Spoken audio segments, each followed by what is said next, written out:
जब तुझे पूर्ण ज्ञान हो जाएगा अर्जुन उस पूर्ण परमात्मा का और मेरा तथा ब्रह्मा विष्णु में तीनों गुणों का, देवताओं का, जब तुझे सही ज्ञान हो जाएगा उसमें तेरी बुद्धि, तेरी आस्था ऐसे हो जाएगी जैसे बड़े जलाशय के प्राप्त होने पर और फिर छोटे जलाशय में जैसी श्रद्धा रह जाती है ऐसी तेरी भावना आप ही रह जाएगी। अब देखो कितना अनमोल उदाहरण दे दिया भगवान ने एक ही शब्द में कि जब तुझे सही ज्ञान हो जाएगा उसमें तेरी, जब तुझे पूरा बड़ा लंबा चौड़ा जलाशय यानी बहुत बड़ा तालाब, बड़ी लेक, झील जिसका पानी कभी समाप्त ना हुआ है, यानी इनमें गर्मियों में भी समाप्त ना हुआ है, और पहले आप किसी एक छोटे से जलाशय का आश्रय लिए हुए थे और वो गर्मियों में सूखने की संभावना होती थी यदि बारिश ना होता है, तो ऐसे फिर तो आपको वो जलाशय मिल जाएगा बड़े वाला, तो आपकी आस्था जैसे उस छोटे जलाशय में रह जाएगी, उसमें अनादर नहीं रहेगा पर इतना रहेगा कि अब तक मौज होगी, अब तो कभी चिंता का विषय नहीं रहा, बारिश ना होगी तो भी काम चल जाएगा, और पहले बहुत चिंता रहती थी कि ये तो सूख जाएगा, अधूरा है। अब इस प्रकार कहता है कि वो भी अनादरणीय नहीं है छोटा जलाशय, लेकिन फिर ये श्रद्धा आपकी इतनी नहीं रहेगी जो फिर उसमें हो जाएगी। ऐसे जब पूर्ण परमात्मा का तुझे ज्ञान हो जाएगा अर्जुन, फिर तेरी मुझे समझ लेगा और फिर सभी प्राणियों को समझेगा और फिर तू यहाँ से उसकी तरफ लग जाएगा, स्वतः ही कहने की आवश्यकता नहीं पड़ेगी। ऐसा भाव है गीता जी में, इस पवित्र शास्त्र गीता में इस अनमोल वचन लिख रखे भगवान ने, कमाल कर रखा है, लेकिन समझन बिना कमी रही। अब कई भक्तात्मा नाम देते हैं राधे राधे श्याम राधे राधे राधे, बोलो राधे राधे राधे राधे, टूटन न हो जाए सारे दिन। बड़ी आत्माओं सही मंत्र दो और पूर्ण परमात्मा की भक्ति बताओ, विधिवत साधना कराओ। ये तो मीठी गोलियां, स्वीट टेबलेट्स, और ये बड़ी आत्मा इस रंग में तो पहले रंगी हुई है, इनसे तो इनको हटा कर सतमार्ग पर लगाना, जैसे श्री कृष्ण जी ने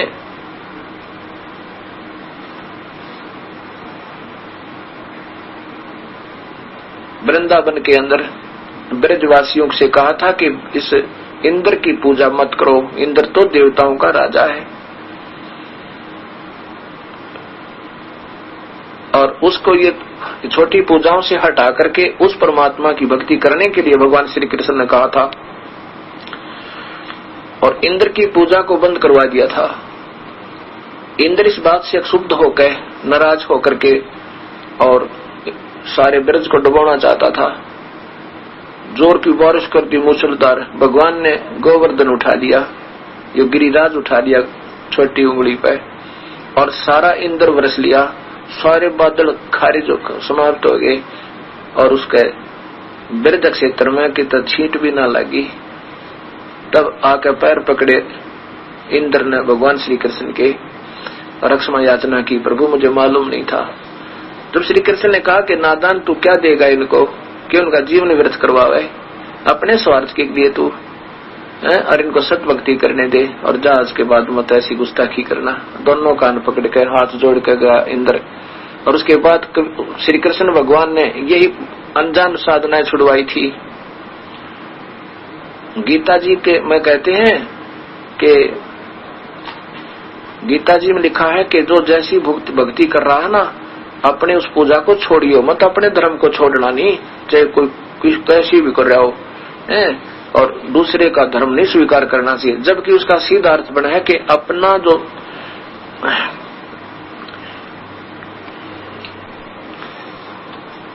अब गीता जी का ये श्लोक की आड़ लेते हैं, वो नादान संत कहते हैं भगवान ने लिखा है गीता में कि कोई कैसी भक्ति करो, अपने धर्म को त्यागना नहीं चाहिए, और दूसरे का धर्म तो भय देने वाला होता, अपने शास्त्र यानी घटिया साधना को त्यागियो मत। चाहे कोई व्रत रखता है, श्राद्ध निकाले, पत्थर पूजे, चाहे मंदिर जावे, चाहे कुछ भी कर रहा है, चाहे व्रत रख रहा है, उनको मत त्यागना। अपनी दूसरों के अच्छे दूसरे की बढ़िया भक्ति को देखकर अपनी नहीं त्यागना घटिया को, ये कोई बात हुई। ऐसा तो कोई नादान से नादान भी नहीं कह सकता। अगर यही कहना था कि तो जैसी भक्ति कर रहा तो करते रहो, तो भगवान ने इसे निर्मल शास्त्र के कहने की क्या आवश्यकता पड़ती। उन्होंने तो इसके विपरीत कहा कि जो तीनों गुणों से ब्रह्मा विष्णु महेश से लेकर नीचे की पूजा करते हैं वो राक्षस स्वभाव के और मूर्ख मूड।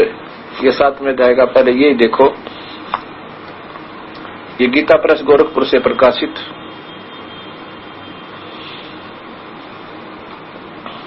गीता, इनका टीका किया। गीता तो ये ओरिजिनल है वही। अब पहले मैं आपको ये दिखाता हूं, उसके बाद 7वां अध्याय दिखाऊंगा जब अच्छा जचेगा।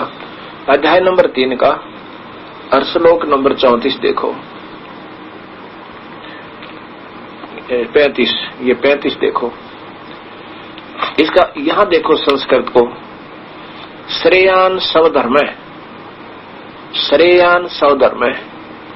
अपना वाला तो इसका ये बनना चाहिए था कि अपना जो धर्म, जो अच्छा गुण, अच्छे गुण वाला, कहते हैं श्रेयान स्वधर्म वी गुण है पर धर्मात् सबनुतिष्ठात तात, सबनुतिष्ठात। अब देखो, श्रेयान स्वधर्म वी गुण है, वी गुण है पर धर्मात् सबनुतिष्ठात। इसका अर्थ होता है सब उत्तिष्ठात। उत्तिष्ठात का होता है सुनियोजित, अच्छी तरह। उत्तिष्ठात माने बहुत अच्छी तरह सुनियोजित किया हुआ। श्रेयान स्वधर्म, अपना धर्म यानी शास्त्र अनुकूल साधना गुरु द्वारा बताई, गुरुदेव द्वारा बताई गई, वो श्रेयान है, वो बहुत अच्छी है। वी गुण घटिया, गुण रहित, जिसमें कोई भी गुण नहीं, शास्त्र विरुद्ध साधना जो करते हैं, गलत नामों का जाप करते हैं, तीर्थ व्रत ब्रह्मण आदि करते हैं, वो पर धर्मात, दूसरों के अच्छे सुंदर लगने वाला, जैसे बहुत अच्छे गाने भी, बहुत अच्छे बजाने भी, सारे लग रहा है, अच्छे उनका बैठने उठने का तरीका भी है, पर है विगुण। विगुण माने शास्त्र रहित, घटिया साधना, दूसरे की घटिया साधना जे कितनी अच्छी हो, अपने शास्त्र अनुकूल साधना अच्छे। श्रेयान माने उत्तम है, स्वधर्माय, स्वधर्म अपना जो धार्मिक शास्त्र अनुकूल साधना अच्छी है, दूसरों की गुण रहित साधना चाहे वह कितनी बढ़िया दिखे। स्वधर्मे निधनम श्रेय, अपने धर्म में, अपने धार्मिक भजन को करते हुए मर जाना धीरे धीरे, आने चाहिए उसी में प्राण, आखिरी सांस तक उसी में लगे रहना अच्छा है। पर धर्म है भयावह, अब दूसरों का धर्म जो है वो भय देने वाला होता है। कौन सा कि आपके मन में आएगी कहीं में, ये तो इतने व्यक्ति लाखों की संख्या में जाते हैं और कहीं मैं गलत ना कर रहा हूं, ऐसे भयभीत मत होना, विश्वास रखना अपने गीता पर। और ये क्या कहते हैं, इसका अनुवाद देखिएगा। सब अनुतिष्ठा, सब अनुसिष्ठात, सब नुसिष्ठात, अच्छी प्रकार आचरण में लाए हुए। उत्तिष्ठात का अर्थ होता है बहुत अच्छी तरह, सब अनुतिष्ठात, अच्छी प्रकार आचरण में लाए हुए, धर्मात, दूसरों के धर्म से है। देख कितना कमाल कर दिया, सारा भाव बदल दिया, सारा ही समाज यहाँ से गुमराह हो गया। अच्छी प्रकार आचरण में लाए हुए दूसरों के धर्म से, गुण रहित अपना धर्म उत्तम है। गुण रहित, गुण रहित का क्या मतलब है, जो कति जिसमें कोई भी लाभ ना हो। और फिर देखो, अपने धर्म में तो मरना भी कल्याणकारक है, दूसरे का धर्म भय को देने वाला है। ऐसे ही फिर अध्याय नंबर 18 के और श्लोक नंबर, ये देखिएगा 46 में, 47 में देखो, श्रेयान स्वधर्म वी गुण है पर धर्मात्, वो ज्यों कहते हो सबनुत्थात। ये आगे क्या लिखा, स्वभाव नियतम, यहां देखना, स्वभाव नियतम, नियतम कर्म कुर्वन् न अप्रोन्ति किल्बिषम, किल्बिष होते हैं, पाप कर्म नहीं लगते। किनको, जो नियमित काम कर, जो शास्त्र अनुकूल साधना करते हैं उनको पाप नहीं लगते, और जो शास्त्र विरुद्ध साधना करते हैं, श्रेयान स्वधर्म है, अपना ये शास्त्र अनुकूल साधना बहुत अच्छी है। विगुणे पर धर्मात, ये सब अनुशिष्टात, ये दूसरे की अच्छे सुनियोजित अच्छा दिखने वाला पर गुण रहित शास्त्र विरुद्ध वो उन धर्म थे उस पूजा तथा अपनी धार्मिक पूजा इस बिल्कुल नियमानुसार करने वाली बहुत अच्छी है, उसको पाप नहीं लगते, और जो ऐसा नहीं करते उनको पाप लगते हैं, गलत साधना करे। इन्होंने उल्टी कर दी। अच्छी प्रकार आचरण में लाए हुए, देखो सब अनुशिष्टात, अच्छी प्रकार आचरण में लाए हुए पर धर्मा, दूसरों के धर्म से गुण रहित, अपना गुण रहित, गुण रहित भी अपना श्रेष्ठ, अपना धर्म श्रेष्ठ है, क्योंकि स्वभाव से नियत,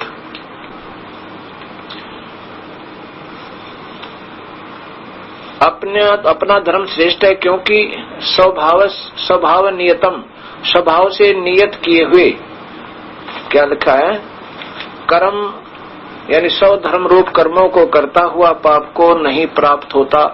अब इसका वास्तविक अर्थ ये बना है, यहाँ देखिएगा वापस, ये श्लोक नंबर 46 देखिए नीचे, ये 47 है, वही 18 नंबर जाएगा। इसका सीधा अर्थ बना है, श्रेयान स्वधर्म है, अपना शास्त्र अनुकूल साधना बहुत अच्छी है। विगुण घटिया पर धर्मात, जो दूसरों की धार्मिक पूजाएं हैं जो शास्त्र अनुकूल नहीं है, और वो चाहे कितनी ही सब नुष्ठात हो, सब नुष्ठात का अर्थ होता है बहुत अच्छी, सुनियोजित, बहुत बढ़िया दिखने वाली। अब क्या लिखा कि स्वभाव नियतम, स्वभाव माने अपनी मर्जी से नियत करके, यानी अपनी मर्जी से सिलेक्ट करके अपने हिसाब से जो कोई व्रत करता है, कोई किस कैसा मंत्र दे रहा है, कहते हैं वो ऐसे मत करो, न कुर्वन कर्म, वो ऐसे अपने मर्जी से स्वभाव से नियत करके निश्चय करके कोई कर्म मत करो।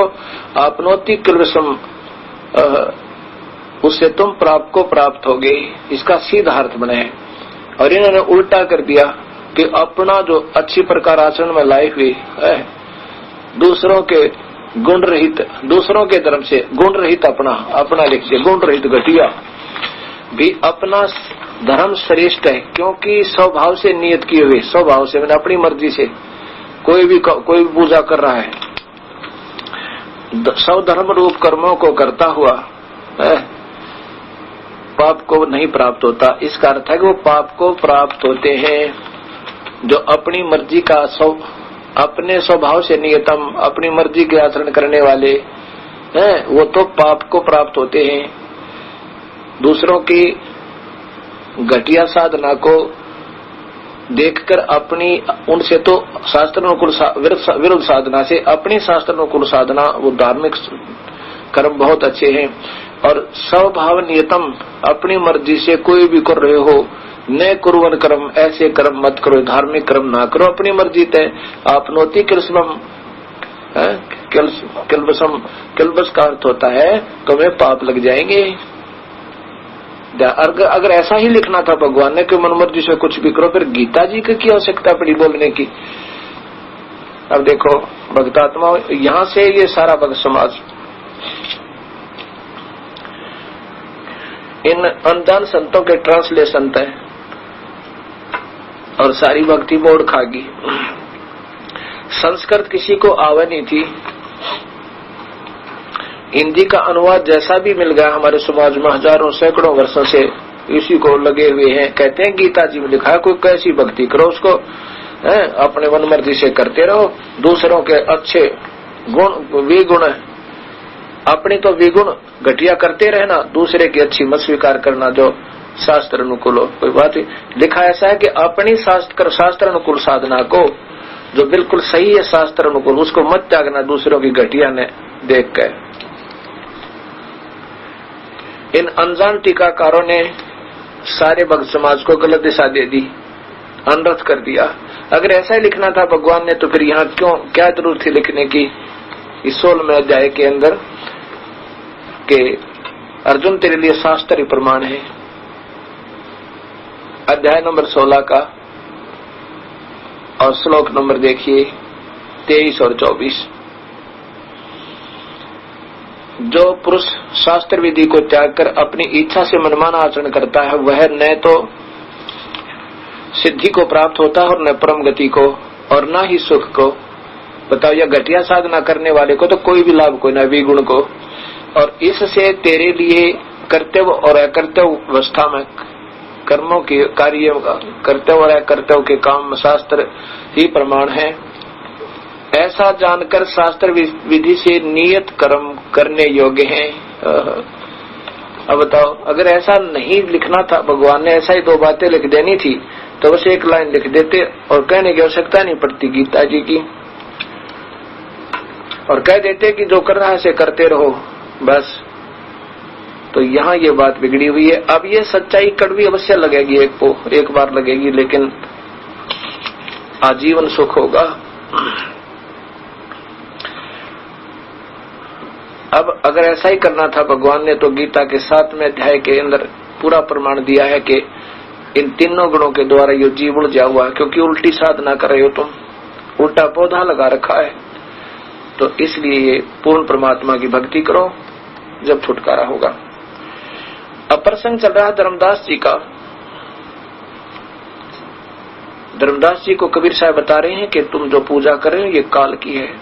कबीर साहब ने एकदम कहा उसको कि तुम व्रत करते हो और ये व्रत करते करते प्राणी मर जाते हैं, इनको कोई लाभ नहीं हो पाता। और गीता जी में मना किया हुआ है कि 8वें अध्याय के 6ठे अध्याय के 16वें श्लोक में ये व्रत ठीक नहीं। धर्मदास जी कहता है कि मैं शालिग्राम की पूजा करता हूँ और शिवलिंग की पूजा करता हूँ। कबीर साहब ने कहा कि मूर्ति में भगवान नहीं है। धर्मदास, मूर्ति तो एक इशारा करती है उस चीज कोई, जैसे हमारे पास सेब की मूर्ति है, ये सेब रखा है, ये प्लास्टिक का है बिल्कुल, और ये दिखाई दे रहा है तो एकदम ऐसा लगे जैसे ये प्राप्त करने दिल करे, इसको खाने को जी चाहे। तो ये कैसे मिले? ये तो मूर्ति केवल एक सेंटिमेंटल का काम करती है, प्रेरणा करती है कि यह बहुत अच्छी चीज है, सेब देखते दिल करे जैसे सेब खा लूं, पर इसमें वो सेब वाले गुण तो नहीं है। ऐसे ही प्रभु की मूर्ति, चाहे आप किसी भी प्रभु की उपासना कर रहे हो, वैसे तो उपासना पता चल जाएगा समाज भगत समाज को कि कौन सी करनी है, फिर भी ये मूर्ति जो है प्रतीक है, केवल याद दिला उसके गुणों को। लेकिन मूर्ति पर ही तिलक लगाना, मूर्ति को लगे रहना, फिर ये काहे की पूजा हुई? ये पूजा नहीं करनी मूर्ति की। मूर्ति रखनी अवश्य अपने घर पर, अपने इष्ट की, गुरुदेव की, उनको देखते उनके गुणों का ज्ञान आवे और याद आवे, फिर उसको भजन करने को दिल करे। ऐसे ये मूर्ति बिल्कुल नकारा नहीं है, लेकिन पूजा गलत है, आदरणीय है, पूजनीय मूर्ति नहीं है। तो धर्मदास जी से कहा, धर्मदास यदि मूर्ति में प्रभु है, आप, धर्मदास जी कहता मैं सुबह सुबह 5 मंदिरों में गया हूँ और फिर आके स्नान किया, फिर ये पूजा प्रारंभ की मैंने। कबीर साहब ने कहा, धर्मदास जी एक बात बताओ, आप एक कूप पर गए, कूप माने वेल, कुआ, और किस लिए गए? पानी पीने के लिए। यदि उस प्रथम कुएं में पानी मिल जाए, क्या दूसरे कुएं पर जाओगे आप? धर्मदास कहने लगा, नहीं जी, दूसरे पर कौन जावा भगत जी? फिर आप तभी दूसरे कुएं पर जाओगे जब पहले कुएं पर पानी नहीं मिला, फिर तीसरे पर जाओगे, फिर चौथे पर जाओगे, फिर 5वें पर जाओगे, क्योंकि आपको प्यास है। ऐसे ही आप जब प्रथम कुएं पर गए उसमें पानी नहीं था, प्रथम मंदिर में गए उसमें भगवान नहीं था, इसलिए आपने दूसरे में जाना पड़ा, और ऐसे ही आप 500 में घूमकर खाली आ गए, आपकी प्यास नहीं बुझी। नहीं तो फिर क्या जरूरत थी ये कर्म कांड करने की, क्या जरूरत थी गीता के पाठ करने की? जब भगवान आपका उसमें होता तो जरूर आवश्यकता ही नहीं थी। ऐसे ही प्रभु मिलेगा, जैसे हम बताएंगे, और शरीर के अंदर आपको उसके दर्शन होंगे, साक्षात दर्शन होंगे। प्रकाश प्रकोश नहीं, प्रकाश जैसे बल्लभ है, प्रकाश बल्लभ का होया तो बल्लभ आकार है, प्रकाश निराकार हुआ। ऐसे अभी तक ना तो व्याख्या ढंग से प्राप्त हुई हमें, कैसा भगवान प्रकाश है तो उसका प्रभु का है, प्रभु आकार है। वेद बताओ पवित्र वेद बतावे और पवित्र बाइबल बतावे और पवित्र कुरान शरीफ बतावे। और कबीर परमेश्वर के गुण स्वयं आकर के उन्होंने बताए और उनके आंखों देखे संत बतावे। जैसे अभी आपने रामानंद जी का प्रकरण सुना था और अब धर्मदास जी बतावेगा, जब ये आंखों देखेगा कि ये कबीर परमेश्वर जुल्हा काशी वाला यही भगवान है। तो धर्मदास जी ने बड़ी बात महसूस हुई और सोचने लगे कि ये तो नास्तिक टकरा गया सुबह सुबह, इससे तो हाथ जोड़ लो बढ़िया रहे। कहने लगे महाराज जी आप तो मुझे ऐसा लगता है जैसे आपको ज्ञान ही नहीं, धर्मदास कहता है कबीर परमेश्वर ने, और आपकी बात मुझे अच्छी नहीं लग रही, आप तो नास्तिकता की बात सुबह सुबह कर रहे हो।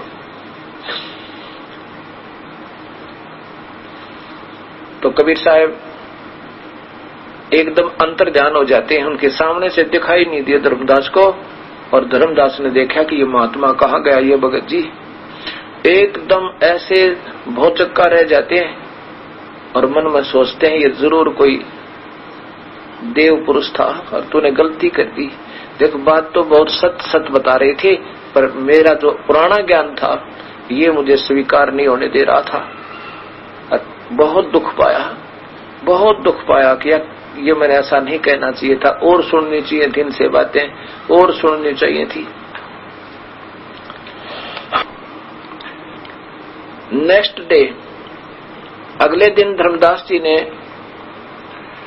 इसी प्रकार अपना वो एक स्थान मड प्लस्टर किया, यानी लीपा, उसको लिपाई की गाय के गोबर और मिट्टी मिलाकर, और उसके ऊपर अपना पहले पूजा पाठ की, पूजा पाठ करके फिर रोटी बनाने लग गया। एक चूल्हा डाल के और चूल्हे में लकड़ी लगा दी, एक मोटी लकड़ी थी, बीच में थोथी थी, होलो थी वह, और उसके साथ कुछ सहयोगी लकड़ी लगा रखी थी और अपना खाना बनाने लगा। अब खाना बनाते बनाते जब खाना बिल्कुल तैयार हो गया, भोजन, लकड़ी जलते जलते चूल्हे के उसका एंड, लास्ट जो एंड था, पिछला हिस्सा, और चूल्हे के पास पहुंच गया। और उसमें देखा धर्मदास जी ने कि उसके अंदर से चींटियां निकल रही हैं उस थोथी लकड़ी में।